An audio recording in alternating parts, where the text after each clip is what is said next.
Buenas tardes a este nuevo curso 2021 y 2022 y a esta nueva temporada de Cuaderno de Maestra. Sí, como ustedes saben muy bien, esta es la temporada segunda de nuestro programa, un programa que intenta dar valor a la educación. Estamos y la comenzamos con mucha ilusión el 15 de septiembre y nos volveremos a ver dentro de 15 días. Bueno, esperamos que ustedes hayan disfrutado del verano, que hayan podido tener vacaciones o en su defecto algunos días para relajarse.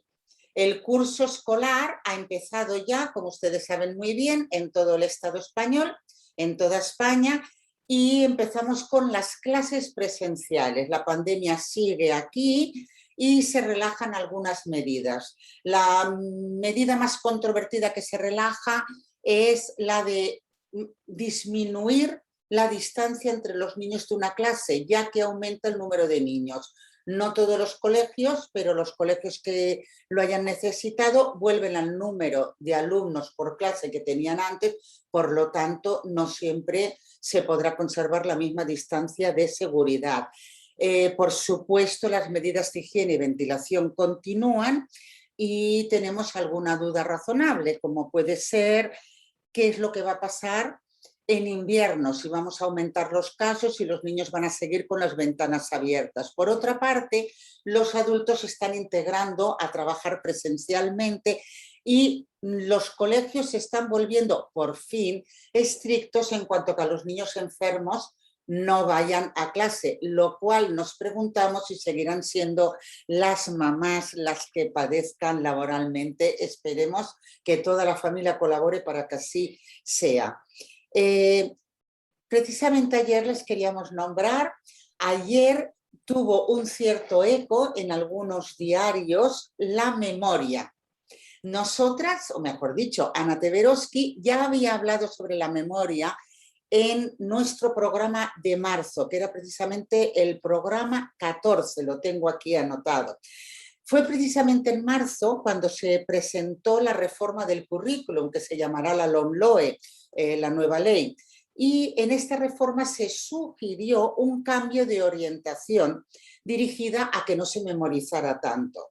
Nosotras no estábamos del todo de acuerdo en el bien entendido de que la educación no se puede basar únicamente en aprender de memoria, o sea, la memorística, pero que sí que hay que aprender a utilizar la memoria. Y ayer precisamente tuvo un cierto eco por algunos diarios el catedrático emérito de la UB, psicólogo, el profesor César Coll, quien dijo: cualquier aprendizaje requiere que el cerebro recuerde lo aprendido. El profesor Coll, con el cual estamos de acuerdo, reivindica no una memoria repetitiva, sino la memoria significativa y comprensiva. Bueno, les damos la bienvenida al programa número 1 de esta segunda temporada y a continuación les digo de qué vamos a hablar. En primer lugar, Ana les contestará a una pregunta sobre un proyecto que le ha enviado una teleespectadora. Y la misma Ana les comentará las novedades que tenemos en nuestro programa en esta segunda temporada.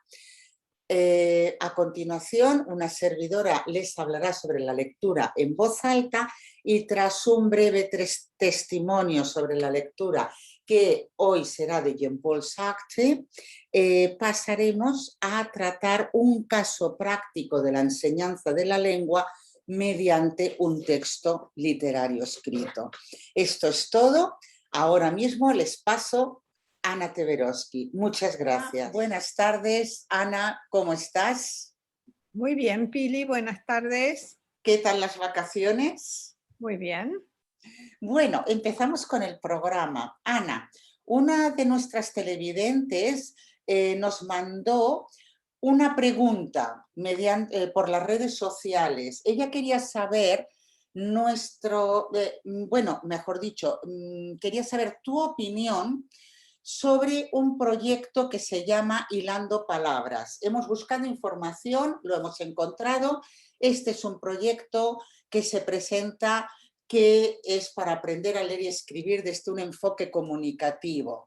para contestar a nuestra telespectadora, ¿qué nos puedes decir sobre el proyecto? Vale, bueno, mira, he pensado, escrito, mejor dicho, pensado y escrito una respuesta para que se entienda, digamos, sobre este tema. Lo vamos a compartir, ¿de acuerdo? Compartir pantalla, Sí, te dejo. ¿de acuerdo? Entonces, ¿estamos compartiendo pantalla? Sí, estamos Vale. compartiendo pantalla. Vale, entonces, mira, el proyecto este que se publicita de materiales didácticos tiene por título Hilando Palabras.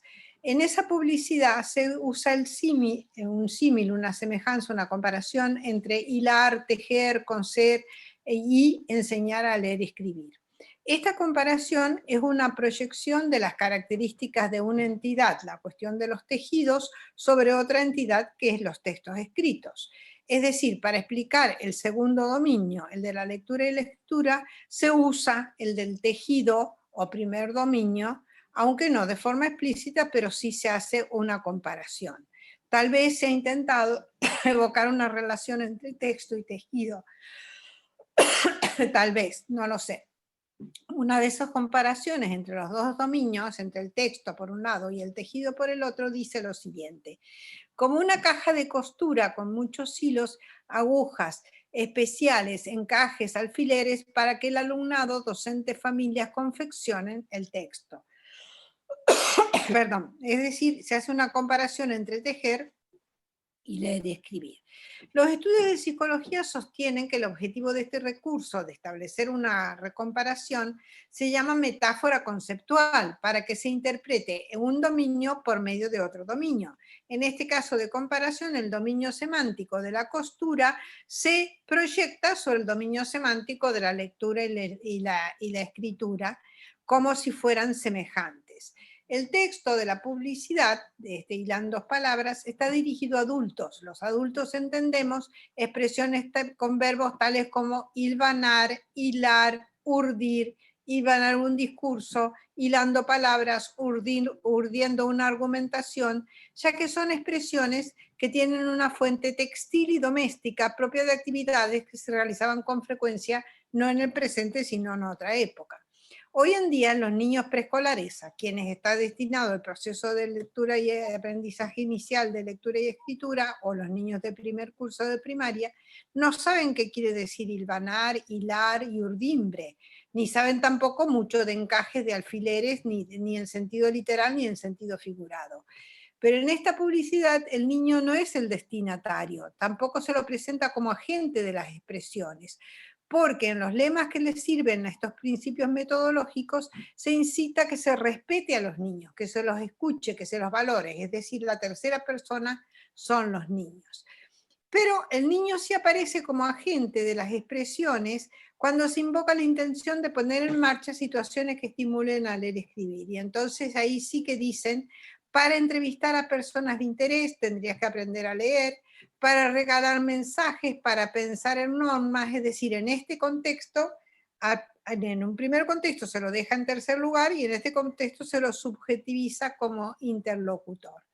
Al relacionar estos dos dominios se crea una categorización imaginativa nueva, que es la de hilar palabras, como si fuera una experiencia concreta, como si fuera una experiencia acercada al niño o al adulto, o como si sirviera para facilitar la comprensión. La cuestión es saber si hoy en día, en la actualidad, el dominio que se invoca es igual, familiar, más o menos al dominio que sustituye, como está sugerido en esta publicidad. Parece que los responsables de esta publicidad creyeran que en la era digital es más frecuente bordar, coser que leer y escribir. Aparte de la frecuencia de hilar o tejer, la metáfora no describe la actividad del lector o la actividad del escritor en ninguna de sus dimensiones, porque los objetos, los hilos, las agujas, los encajes, los alfileres, no son equivalentes para nada a las letras, las palabras, las frases o los textos. Las actitudes de coser o de bordar no es la misma que la concentración que requiere la lectura. En los contextos, costura y texto, excepto en la época en que se cosían los libros de texto, los libros, digamos, para poder hacer la edición, no tienen relación hoy en día, ni en los lemas y expresiones que están muy alejados del conocimiento del lenguaje escrito de los lectores de los libros y de los alumnos. Si he reflexionado sobre esta publicidad ha sido porque se cita una frase de los sistemas de escritura en el desarrollo del niño que escribimos con Emilia Ferreiro y yo misma, y esa cita dice así: detrás de esa mano que escribe, de esos ojos que miran, de esos oídos que escuchan, hay un niño que piensa. Y por esa frase, que de ningún modo puede extenderse de la lectura a la costura, se cree que se puede dar apoyo desde una perspectiva constructivista. Creemos que el poder de convicción de este anuncio falla no solo respecto a nuestra propuesta, sino en general respecto a la posición del sujeto y la representación de lo que es el lenguaje escrito, de lo que son los lectores, de lo que son los libros. Eso es para nuestra digamos, compañera que preguntó es una publicidad que se utiliza, pero que no tiene nada que ver con la lectura, ni con los libros, ni con los lectores, ni con las palabras, sino que es una comparación muy poco afortunada, digámoslo así. No sé si se ha entendido, Pili, ¿qué te parece? Bueno, lo que yo creo es que la labor del maestro puede haber toda la ayuda que sea, pero es el adulto el que ha de enseñar al niño. Y es la capacidad que ese adulto tiene para enseñar lo que realmente vale. Tiene que enseñar que es lenguaje escrito, es decir, la forma en que las palabras, las letras y las oraciones toman bajo los textos escritos. Es eso lo que tiene que enseñar. Contestaremos a Isabel y a todas las preguntas que se nos hagan. Exactamente, y a todas las preguntas que nos hagan en la red social que se nos hayan hecho, y esperamos de ustedes pues más participación y más preguntas. Pasamos a nuestro siguiente contenido. También sería conveniente que comentáramos que tenemos nuevos espacios dentro del... Por ejemplo, tenemos el espacio de los testimonios. ¿Qué es los testimonios? Es el proceso por el cual algunos escritores, algunos pensadores, algunos, digamos, autores más o menos consagrados, han reflexionado en su propia autobiografía de cómo ellos aprendieron a leer y escribir, cómo ellos se relacionaron con lectores, con libros, con la escritura misma cuando tenían la edad de nuestros niños. Entonces, hoy vamos a presentar un autor, pero en cada una de las sesiones vamos a intentar presentar un nuevo autor desde este punto de vista de su memoria autobiográfica, digamos. Es muy interesante. Es uno de nuestros espacios. Otro espacio que también queremos inaugurar es el espacio de la lectura en voz alta, es decir, la lectura dirigida a los niños que todavía no son lectores autónomos y que Pili nos explicará en qué consiste.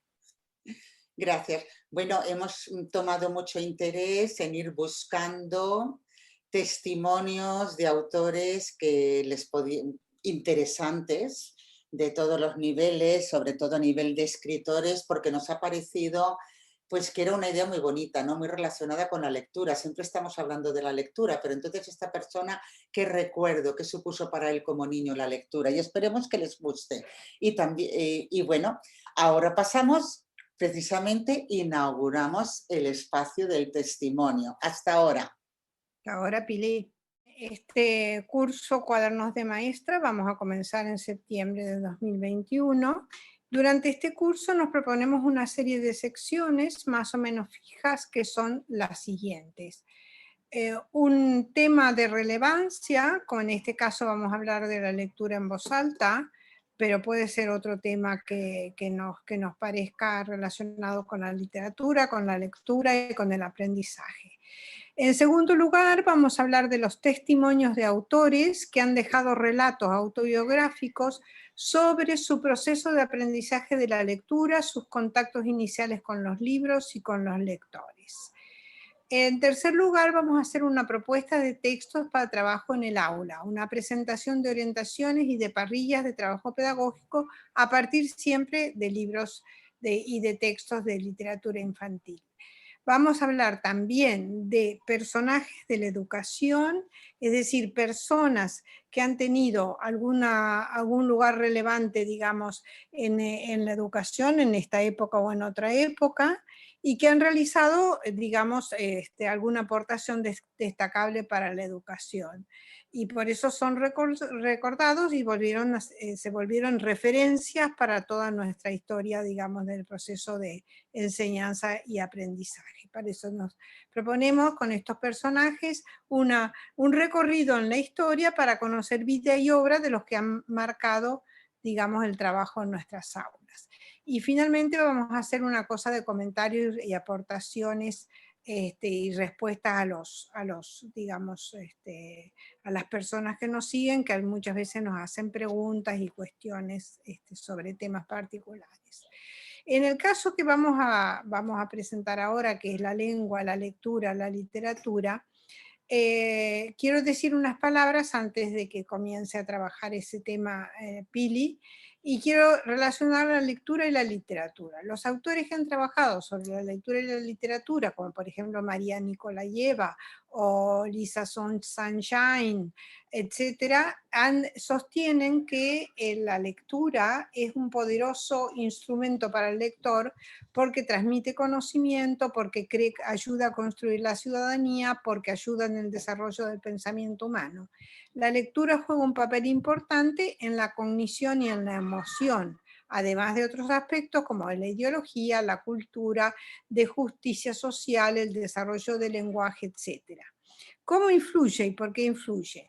La lectura influye porque los textos son construidos para maximizar, para optimizar el lenguaje y el compromiso del lector con el texto.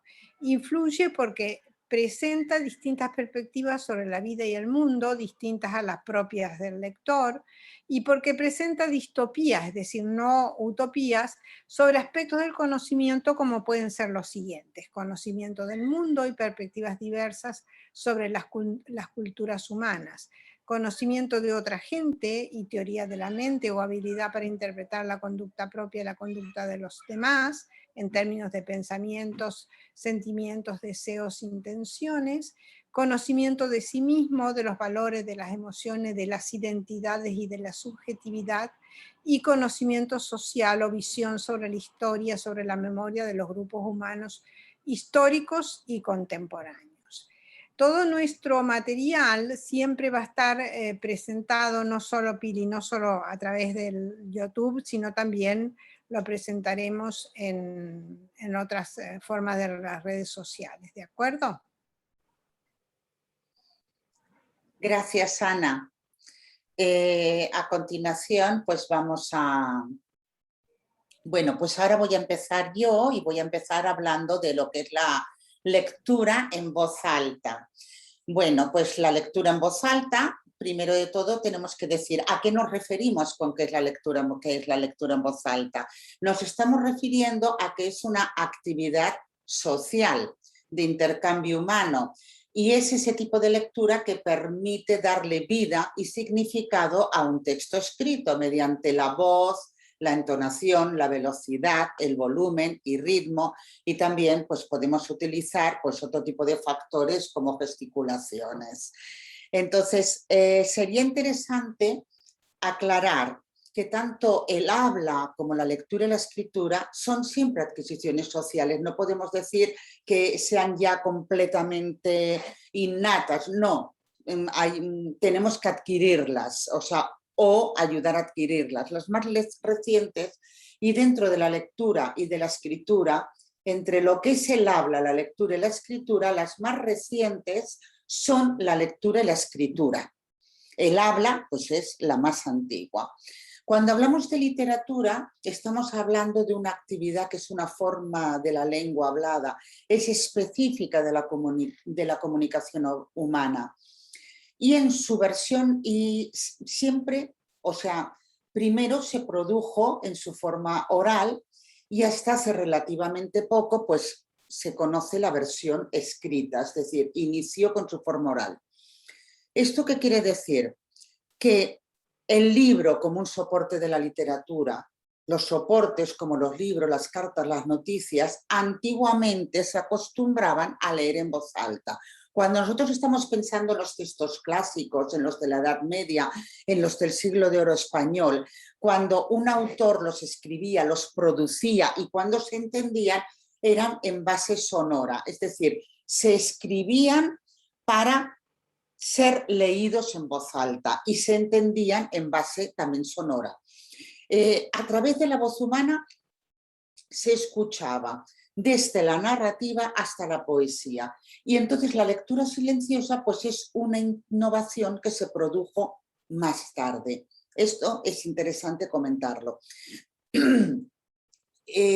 Tenemos por en medio el invento de la imprenta. La imprenta supuso una transformación porque pasaba de tener a un solo libro, un solo producto, una unidad, a la multiplicidad de textos o de productos, pero no tuvo tanta incidencia en la lectura en voz alta. Se siguió leyendo en voz alta pues casi hasta principios del siglo XX. Lo que sí que tuvo incidencia es que a partir del siglo XIX la población lectora se multiplicó. Entonces las mujeres empezaron a tener más acceso, los niños y con ellos pues personas de diferente origen social y cada vez hubo más lectura escrita, o sea, lectura de un texto y no se necesitaba tanto la lectura en voz alta. De la lectura en silencio, que ya hemos dicho que esto se produjo más tarde, podríamos decir que transformó la comunicación en general y el mundo literario en particular, porque cuando uno lee en silencio tiene un punto de vista más reflexivo, más íntimo. Leer en silencio significa leer para uno mismo, no para los demás. Entonces, de lo que tratamos ahora es ¿por qué leer a los niños en voz alta? O en realidad, ¿por qué leer a los niños? Pues voy a enumerar ahora una serie de causas. Yo creo que la primera es que el lenguaje es una herramienta vital para el aprendizaje infantil. Además, no solo para el aprendizaje, desarrolla capacidades sociales, regula las emociones, las conductas. La lengua o el lenguaje, mejor dicho, el lenguaje es la base para el resto de los aprendizajes, como bien decía Vygotsky. Y la mejor manera de desarrollar el lenguaje en los niños es interactuando con el adulto. Los niños, incluso ya a cierta edad, aprenden mucho más efectivamente por medio del andamiaje, mucho más efectivamente por medio del andamiaje lingüístico como el vocabulario, la trama narrativa, los ritmos sintácticos mediante la lectura, o sea, por medio de la lectura. Por ejemplo, el aumento de vocabulario. Un niño que tiene un vocabulario rico automatiza rápidamente o automatiza enseguida las palabras conocidas y las nuevas las aprende más rápido porque cada vez que le leen, si está acostumbrado a que le lean o a ser leídos, está expuesto a una mayor exposición de palabras, por lo tanto de vocabulario, y está al mismo tiempo, mientras está escuchando lo que le leen, el texto, está acostumbrado ya a descifrar su significado y a aprender el uso y la función de las palabras. Lee mucho más rápidamente y más efectivamente que un niño que no está acostumbrado a que le lean en voz alta. La atención y la memoria también se desarrollan escuchando y repitiendo cuentos y textos. Luego no podemos olvidar de un triángulo, del famoso triángulo que hablamos siempre en educación, que es que el descubrimiento de los libros se produce en un triángulo entre lo que es el libro y el niño lector por un lado y el adulto mediador por otro lado.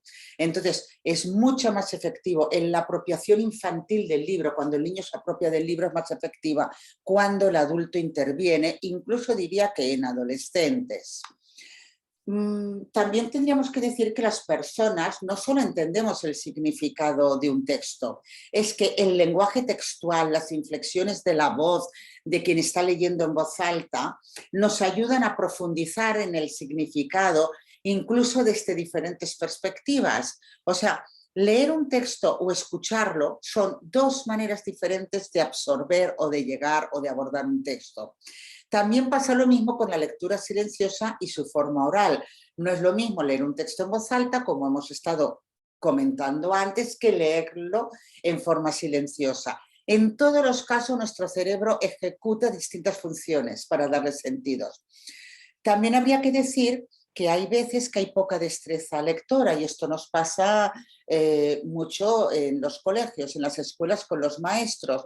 Y entonces cuando el alumno está leyendo, a veces hay que dedicar demasiado tiempo a pensar o cómo lee las palabras o a entender el relato. Entonces podemos aprovechar la lectura en voz alta porque permite oír textos complejos sin tener todas las habilidades, incluso en alumnos adolescentes o en adultos con diversas dificultades. Uno se centra en la comprensión del texto y por lo tanto puede beneficiarse de él a nivel de adquirir vocabulario, a nivel de estructura, de muchas maneras de comprensión. Bien, ahora hablamos, la lectura en voz alta ya demostramos que es muy interesante, pero ahora vamos a abordar la lectura en voz alta humana. Diversas investigaciones han demostrado que la voz humana que está presente conecta con los niños en mayor medida y con más calidad que los audiolibros, los podcasts y las grabaciones. No queremos decir que no tengan su importancia, pero hay una gran diferencia de actividad cerebral. La tecnología puede ayudar al desarrollo de un niño, pero tiene sus limitaciones. En principio diremos que no hay evidencias de que los niños aprendan de las pantallas. Pues los audiolibros, los podcasts son un sector de la industria editorial, también son una fuente de placer para muchas personas, son enriquecedores, pueden ser apasionantes y muchos los defienden, pero los niños siguen necesitando la voz humana en directo. Hay que recordar que el aprendizaje es social. Se puede en determinados momentos grabar la voz de una persona para llegarle al niño, pero en directo y presente pues no tiene parangón. A cualquier edad lo que enseña es la interacción con el maestro. Tendríamos que decir también que la manera de contar un cuento también forma parte de la transmisión cultural. O sea, la misma historia contada, narrada o leída en voz alta por diferentes personas pueden hacer hincapié en diferentes emociones, en la superación, en el esfuerzo o en la moral, dependiendo de donde haga hincapié el lector. No nos olvidamos de la teoría de la mente. La teoría de la mente es la comprensión de que los demás también tienen pensamientos, sentimientos y motivos como nosotros, pero que esos pensamientos, sentimientos y motivos pueden ser diferentes a los nuestros. A esto se le llama teoría de la mente. Entonces recordamos que con la lectura de cuentos y gracias a la imaginación, los niños son capaces de comprender los sentimientos e intenciones de los demás. Por lo tanto, desarrollan la empatía y conocen las señales que les ayudarán a comprender las conductas ajenas. Estas pues son una de las ventajas que nosotros encontramos en la lectura en voz alta y esperaremos pues hablar de otras ventajas y otras nociones en el paso del tiempo durante todo este curso. Muchas gracias. Anne-Marie me hizo sentarme frente a ella en mi sillita. Se inclinó, bajó los párpados, se durmió. De esa cara de estatua salió una voz de yeso. Yo perdí la cabeza. ¿Quién contaba? ¿Qué y a quién? Mi madre se había ausentado. Ni una sonrisa, ni un signo de connivencia. Yo estaba exiliado y además no reconocía su lenguaje. ¿De dónde sacaba esa seguridad? Al cabo de un instante comprendí que el que hablaba era el libro. El tema de que vamos a presentar ahora es un libro que se llama Chaff, de Philippe Corentin, de Editorial Corimbo de Barcelona. Esta es la historia de un lobo que tiene mucha hambre. Ve algo en un pozo y cree que hay un queso, pero se da cuenta que es el reflejo de la luna. Se acerca a diferentes animales al pozo y el lobo los engaña haciéndolos descender con la ayuda de un balde. Así se sucede en otros animales que son también engañados sucesivamente. El paratexto del libro, o el libro por fuera, tiene título, autor, ilustración, editorial, etc. El autor es Philippe Corentin, que es autor e ilustrador de cuentos infantiles de origen francés y que tiene muchos álbums que nosotros hemos usado, como Cataplum, El ogro, el lobo, la niña y el pastel, Papá, El África del Sigomar, etc. Este libro, el libro que estamos comentando ahora, que se llama Chav, por dentro tiene 4 aspectos narrativos, 4 aspectos que son el aspecto narrativo, el aspecto lingüístico, el aspecto gráfico y el aspecto de valores.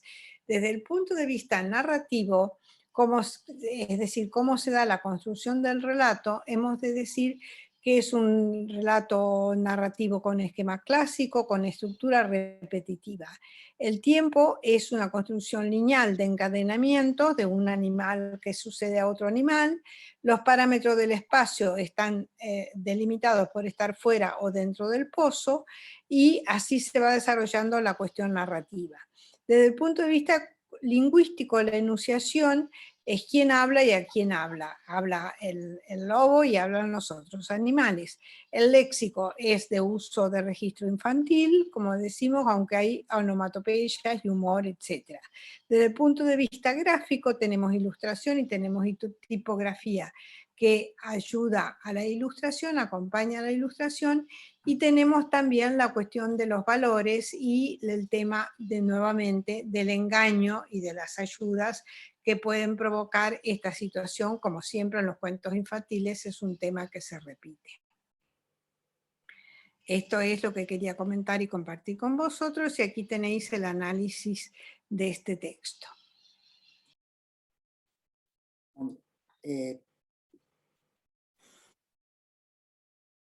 Este ha sido nuestro programa y les animamos a suscribirse a nuestro canal de YouTube si les ha gustado, o a indicar que les gusta, o bien hacer algún comentario. Hasta la próxima.